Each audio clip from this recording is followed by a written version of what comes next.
Para hadirin wal hadirat yang dimuliakan oleh Allah Subhanahu wa taala, alhamdulillah pada subuh kali ini Allah Subhanahu wa taala masih memberikan kepada kita kemudahan sehingga saat ini kita bisa melaksanakan sholat subuh berjamaah.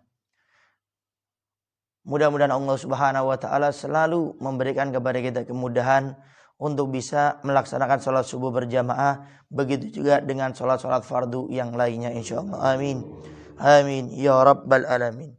Para hadirin wal hadirat yang dimuliakan oleh Allah Subhanahu wa taala, sama-sama kita ketahui bahwasanya apabila seorang beramal ibadah, melakukan kebaikan, niatnya bukan karena Allah, niatnya ingin dipuji, ingin disanjung, ingin disebut namanya, maka di hari kiamat orang ini tidak akan mendapatkan jerih payah ibadah yang mereka lakukan di dunia ini.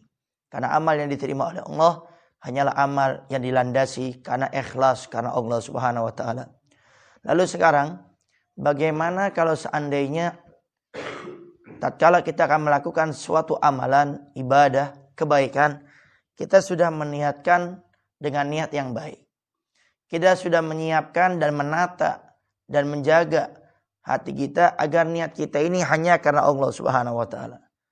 Sehingga akhirnya tatkala kita akan melakukan ibadah tersebut, tiba-tiba berubah itu niat. Terlintas niatan-niatan yang tidak baik. Tatkala jalan mungkin dipuji oleh orang, disanjung oleh orang, sehingga akhirnya niatnya berubah. Apakah orang yang memiliki niat yang baik, di pertengahan jalannya niatnya berubah, apa yang harus dilakukan oleh orang tersebut? Apakah terus melakukannya dibarengi dengan perubahan niat tersebut, atau lebih baik tidak usah melakukan kebaikan tersebut karena takut riya? Maka di sini Al-Habib Abdullah bin Alwi bin Muhammad Al-Haddad mengatakan dalam kitabnya Nasihatud Diniyah walau Imaniyah, kata beliau, apabila kita sudah berniat yang baik dalam melakukan ibadah, kebaikan, amal-amal soleh, ternyata di pertengahan jalannya niat ini berubah, hati ini tidak bisa terjaga, maka kata beliau, teruskan dengan amalmu, barengi dengan istighfar, maka istighfarmu itulah yang akan menghancurkan niat-niat yang tidak baik tersebut. Jadi intinya jangan kita berhenti, jangan kita salah faham. Saya sudah mau niat yang baik, saya sudah punya nata hati yang baik, kok berubah? Daripada saya melakukan amal riya tidak ada pahalanya, kemudian dosa, lebih baik saya tinggalkan saja. Saya tidak usah melakukan ibadah tersebut. Nah ini banyak orang yang kadang-kadang gara-gara niat yang berubah, kemudian dia berhenti tidak melakukan kebaikan tersebut. Tapi kata beliau Habib Abdul Haddad, teruskan dengan amalmu, barengi dengan istighfar. Istighfar itu ia akan menghancurkan niat yang tidak baik tersebut. Kembalikan kepada niat pada sedia kalanya. Karena memang syaitan tidak akan redha, tidak akan ikhlas seorang hamba beramal ibadah karena Allah. Makin banyak seorang hamba beramal ikhlas karena Allah, makin banyak pula dia punya pahala. Ditakutkan oleh iblis dan syaitan entah di hari kiamat, di akhirat, tatkala ditimbang ini hamba amalnya, ibadahnya lebih banyak daripada maksiat-maksiat kejelekan yang dia lakukan. Sehingga syaitan berusaha, walaupun orang sudah berniat baik, sudah menata hatinya, syaitan akan berusaha untuk memalingkan dia punya niat yang baik untuk dipalingkan dengan riya, agar dia cuma ibadah dohiriyah saja, tapi hakikatnya di akhirat tidak ada pahalanya sama sekali. Ingat, Imam Fudail bin Iyad pernah mengatakan bahwasanya meninggalkan kebaikan karena manusia itu namanya riya. Jadi yang kita ketahui sama-sama, riya itu adalah melakukan sesuatu karena manusia, bukan karena Allah.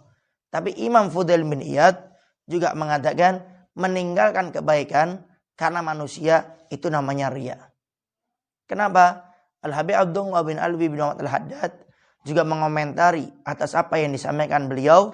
Beliau mengatakan, kenapa Imam Fudail bin Iyad mengatakan orang yang meninggalkan amal kebaikan karena manusia itu namanya riya, karena syaitan selalu menginginkan amal ibadah yang kita lakukan ini batal, tidak jadi untuk dilakukan. Sehingga beliau mengatakan, Imam Fudail bin Iyad, meninggalkan kebaikan karena manusia, karena takut disanjung, karena takut dipuji, itu hakikat riya, kata Imam Fudail bin Iyad. Kenapa? Dijelaskan oleh Habib Abdul Haddad, karena yang namanya syaitan itu menginginkan kita tidak beramal sama sekali.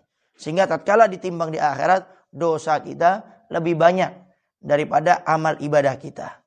Sehingga syaitan selalu membuat kita was-was, sehingga menginginkan dari ibadah yang kita lakukan dibelokkan niatnya dan kita akhirnya tidak melakukan kebaikan tersebut. Sehingga sekali lagi beliau tegaskan, melakukan amal karena manusia itu riya secara umum yang kita ketahui. Tapi kata Imam Fudail bin Iyad, meninggalkan kebaikan karena manusia itu juga namanya riya. Karena Imam Haddad mengatakan syaitan menginginkan kita tidak beramal, sehingga orang yang meninggalkan amal karena manusia yang namanya riya. Para hadirin wa hadirat yang dimuliakan oleh Allah Subhanahu wa taala, jadi intinya Allah Subhanahu wa taala perintahkan kita hidup di dunia ini untuk beramal soleh. Tidak ada Allah memerintahkan kita untuk meninggalkan amal. Bahkan sampai Allah menekankan fastabiqul khairat, bercepat-cepatlah engkau dalam kebaikan. Karena syaitan selalu membuat hati kita was-was agar kita meninggalkan kebaikan. Sehingga Allah perintahkan kita untuk kebaikan. Dan ini prinsip. Allah perintahkan saya berbuat kebaikan. Tidak pernah satupun dari ayat Allah memerintahkan saya untuk meninggalkan daripada kebaikan. Sehingga terus kita beramal soleh. Barengi sebelum kita beramal dengan niat-niat yang baik. Tatkala berubah itu niat, kembalikan niat pada sedia kalanya. Teruslah dengan amal ibadah tersebut. Barengi dengan istighfar. Maka insya Allah istighfar itulah yang akan menghancurkan niat-niat yang tidak baik tersebut.